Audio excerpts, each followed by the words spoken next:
Baxil haqida bir qissa keltiriladi. Bir kishi baxil edi, o'g'li ham otasiga o'xshab xasis, zihni edi. Bir kuni ularning uyiga mehmon kelib qoldi. Haligi zihna uyda egasi aytdiki, "Ey o'g'lim" dedi, eshittirib. "Qalbimga hurmatli bo'lgan bir kishi mehmon bo'lib keldi. Borib yaxshi go'sht olib kelgan, bir dirhamni olib" deb chiqarib yubordi. Mehmonga qilayotgan sarfarajatini e'lon qilishlik beadablik bo'ladi. Mehmonga qilinadigan xayr ehson, ko'rsatiladigan saxovat aytilmaydi. Bildirmasdan qilinadi. "Ey monichi, palonchi joydan paloncha so'mga olib keldim. Olinglar."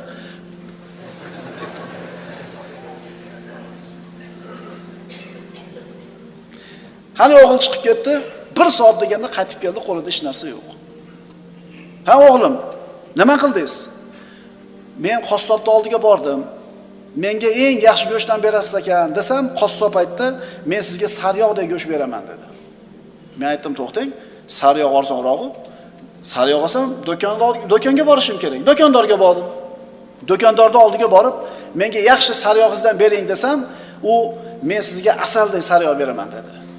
To'xtang, asal sariyog'dan arzon-ku dedimda, asal purishni oldiga bordim.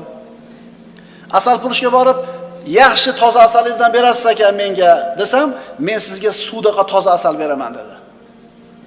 Men aytdim, "Uyimizda suv bor-ku" dedimda, qaytib keldim dedi. Ota aytdi, "Yaxshi ish qilsiz o'g'lim, faqat bir ishingiz chola bo'pti." "Nimasi chola bo'pti?" "Shu kavshingizni yudatib bosib kelganingiz chatoq bo'ldi-da" dedi. "Dadajon, qarang, mehmonni kavshiniga borib keldim" dedi.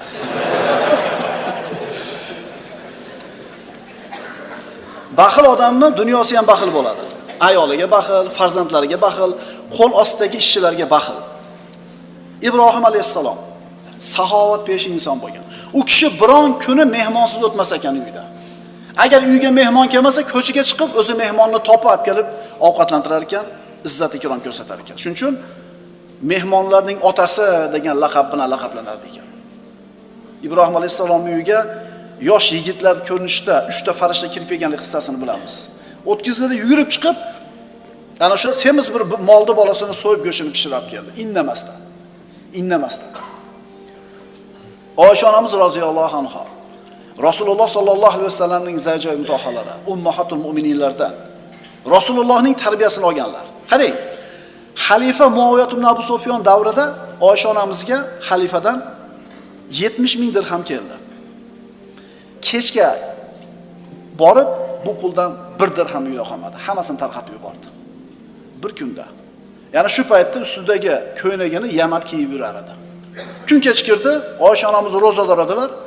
Xizmatchi ayolga iftorlikka biror narsa bormi deb so'rasa, "Ey ona, yo'q. Ona puldan olib qo'ysangiz bo'lar edi o'zimizga" deganida, "Tugadi deb aytmabsiz-da. Aytganingizni olib qo'yardim" dedi. Bu Rasulullohning oilasi, birodarlar. Rasululloh sallallohu alayhi vasallamning xonadoni. Qancha karim, saxovat peshi insonlarni go'zal zikrlari tarixda qoldi. Hamda qancha baxil, xasis kishilar o'zlarini tarixdagi sahifalarni qoraytirib ketishdi. Saxiylik, saxovat, baxillik, zihnalik bu ikkisi hargiz teng bo'lmaydi.